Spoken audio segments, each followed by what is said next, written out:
Hey there, cats and kitties. I am the Blues Man, Johnny Blues, and with this video, I'll be discussing my thoughts on the third and final Star Wars The Force Awakens trailer, which just dropped last night. And I was up until the wee hours of the morning just watching this thing over and over and over again, freeze framing it, pausing it, trying to see every little detail I could capture out of it. And it was just gangbusters. I was fangasming into the wee hours of the morning before finally going to bed. Like, at one point, I even was letting my sister check it out on our mobile device and not even looking at the screen, just hearing the sounds, the voices, the John Williams music cues and everything from Empire and all that kind of stuff. It's just like, oh man, goosebumps. You know, Bugs Bunny said it best. Goosebumps on my goosebumps was what was left for me last night after watching this. And even today, you know, I even watched it again before this video. And I think I'm just going to be watching this thing. This is going to be my most watched anything until December when this film actually comes out. Being a lifelong Star Wars fan, there was just so much that I wanted out of this, and so much it gave me. It was like blessings for a Star Wars man. And I'm not actually, even though I did pour over it, you know, sequence by sequence, I'm not going to be doing a trailer breakdown. Everyone else is already doing stuff like that. I'm just going to be talking about and focusing on the few aspects of it that really resounded for me and that I really enjoyed personally and everything like that.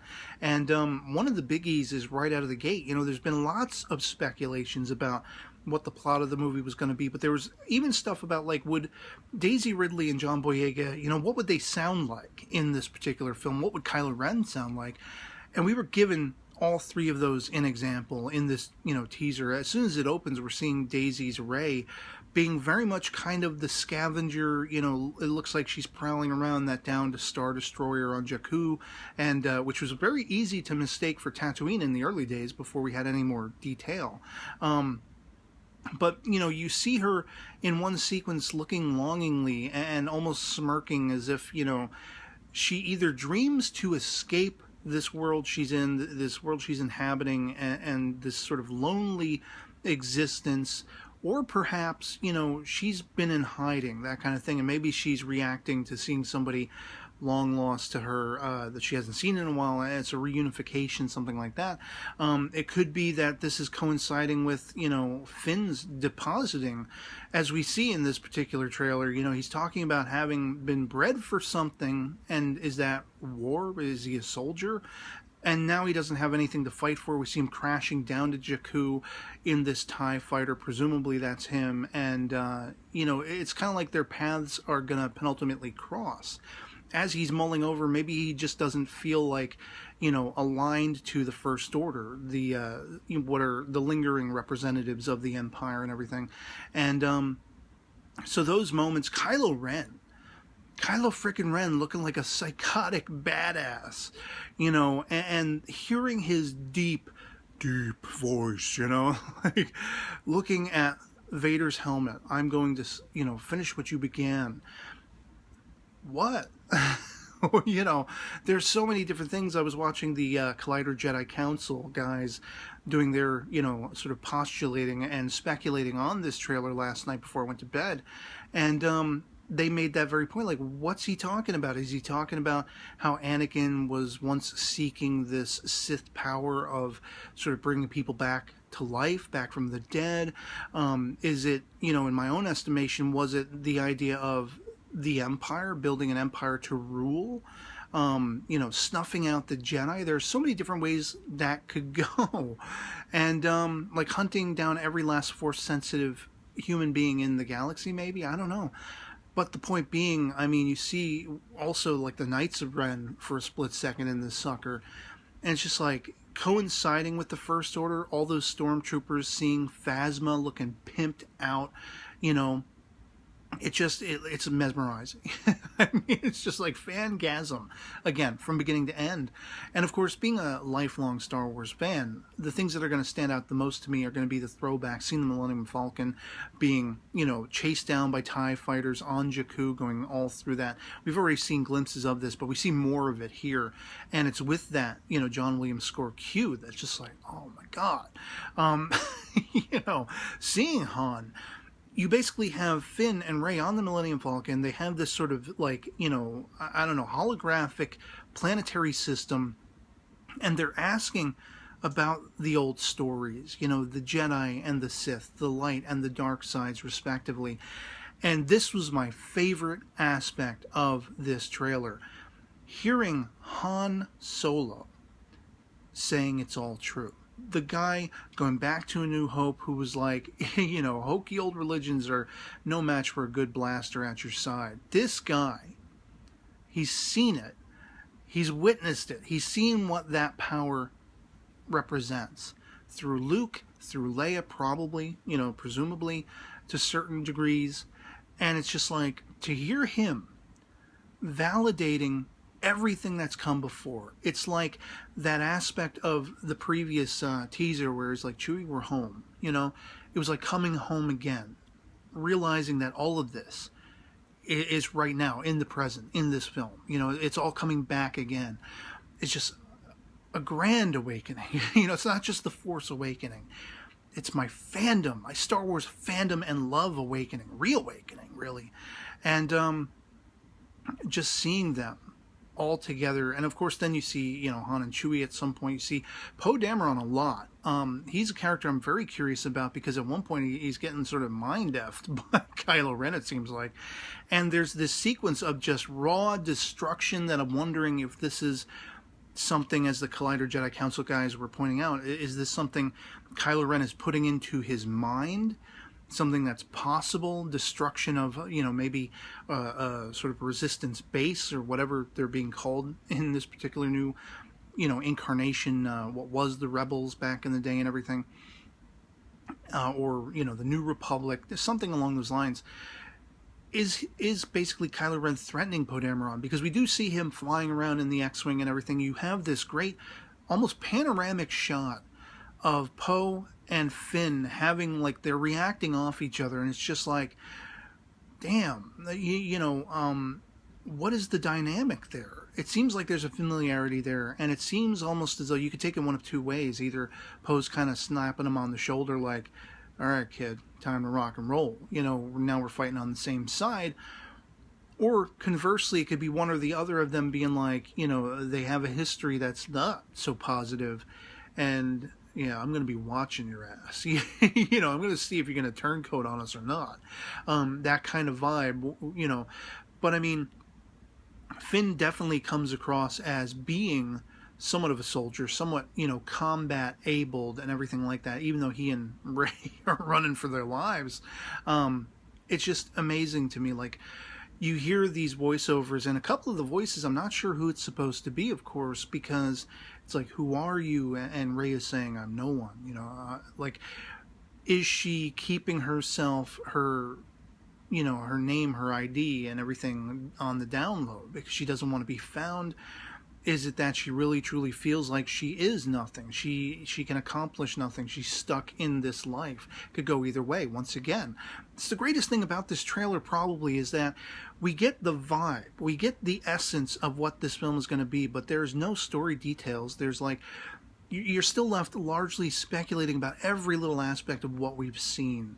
And there's a point where, of course, it looks like Finn, Chewie, and a wounded Chewie, by the way, he's like bandaged on his arm, and Han are maybe captured or something, like in the midst of capture, or like maybe a ship is landing and Han realizes, oh wait, we're okay, you know, like the hands are going down again and everything, and shots like they're going into this temple, and I'm wondering, is this where Luke is to be found? Are they going to look for Luke at this point? Little BB-8, you know, from the beginning you see him rolling around with them as they're going to this temple, and it's like, could this be where Luke is hiding out? Because we haven't seen anything of Luke thus far, with the exception of that sequence people believe to be Luke, you know, with R2-D2. But, or could it be like an entrance to this new, you know, New Republic faction? You know, the remnants, as I say, of the former rebellion, going back to the original trilogy. I don't know, because there are certain visual cues that really remind you of like Yavin, and of course Tatooine with Jakku, and even Hoth. There are some ice planet-esque sequences, and I mean, all of this. Let me just put it to you this way. See these suckers? All of this. Goosebumps. The visuals of the TIE fighters and the X-Wings going after each other. I mean, just as profound, just as goosebumps inducing as the Millennium Falcon being chased by the TIE fighters, you know? There's a sequence that I think is the one that is the most resounding as far as leaving me really apprehensive as to what was going on. Rey is like on the verge of tears. She's crying. She's out now crying, not on the verge of tears. And it seems like she's huddled over someone. And there's been lots of speculation. Is that Han? To me, it looked more like maybe it was Chewie, the Jedi Council guys over on Collider, you know. Like, they didn't want to come out and say, well, could it be Han gets killed? Could it be Chewie gets killed? You know, Mark Ellis from those guys, he's like, don't worry, kids, it's not Chewie. He's not dead. He just got wounded, you know. Whatever. Like, I'm just like, oh man, you know, it kind of brought the reality home of those speculations that maybe one of these characters could lose their lives, whether it be Han, whether it be Chewie, whether it be Leia, whether it be Luke. I mean, we really don't know what twists and turns this film is going to offer up to us.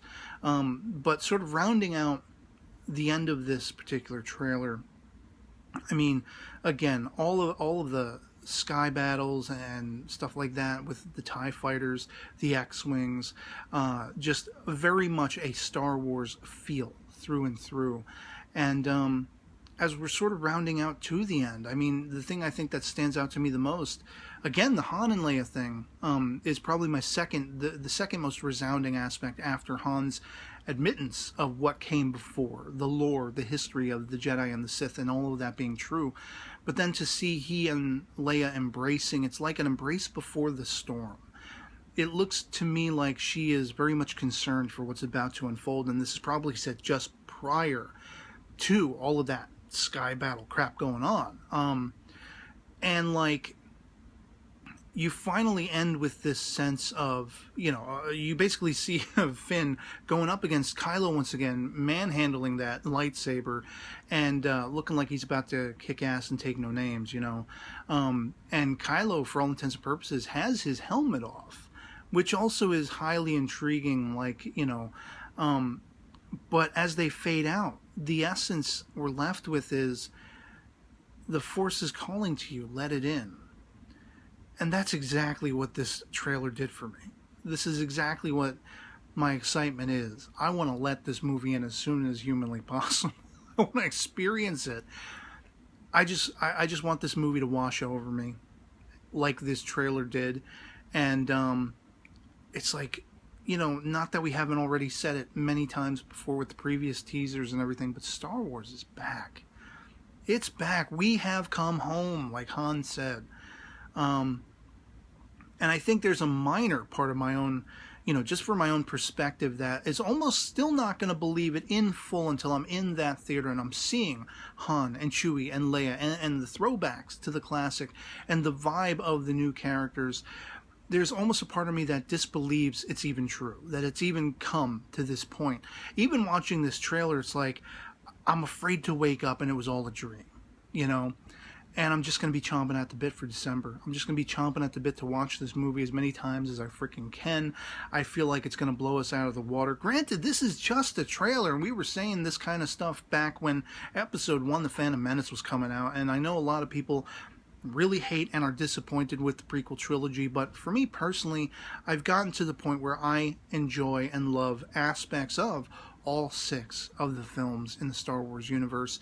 Eventually, I want to be able to branch out and experience more of Rebels and, you know, Clone Wars and that kind of stuff. Things that I have only been able to see in limited, you know, run and everything.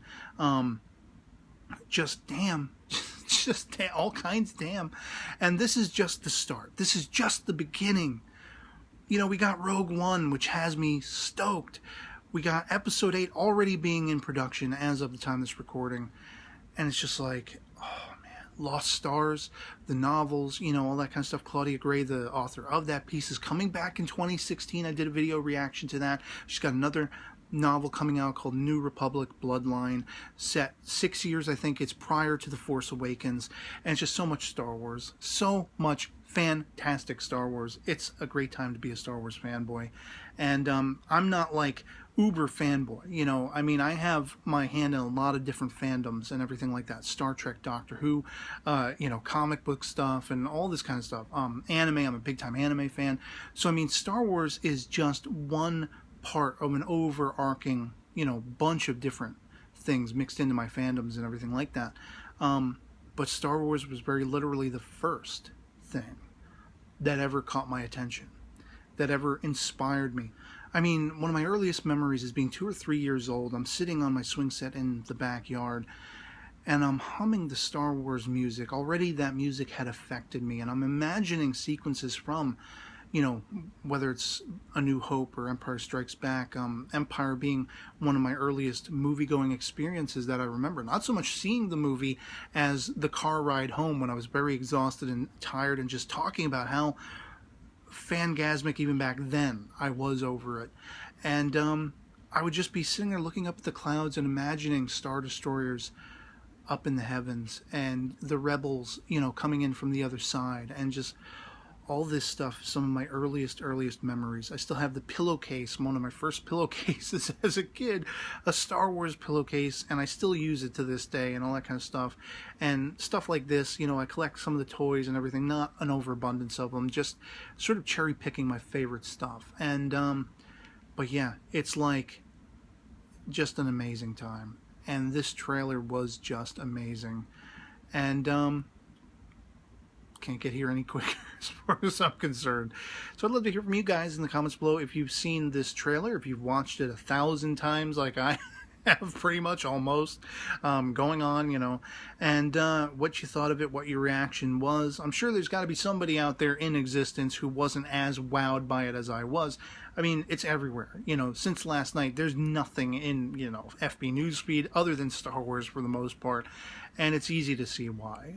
This is a fan-beloved franchise, and it's in seemingly the best of hands, best of all possible hands right now, with the best of all possible producing, production, casting, and just a heart for Star Wars from the people who are now making it. And for me, again, no better time to be a Star Wars fan. So yeah, in the comments below, let me know what you thought of it, what your reaction was overall. We can agree to disagree. If anyone out there actually does react to it differently than me, you know, fangasming and sort of fanboying as I have, let me know what you thought of it. So otherwise, that'll be pretty much it from me on this. Can't wait till December. May the Force be with you guys, and I'll catch you all later. Peace.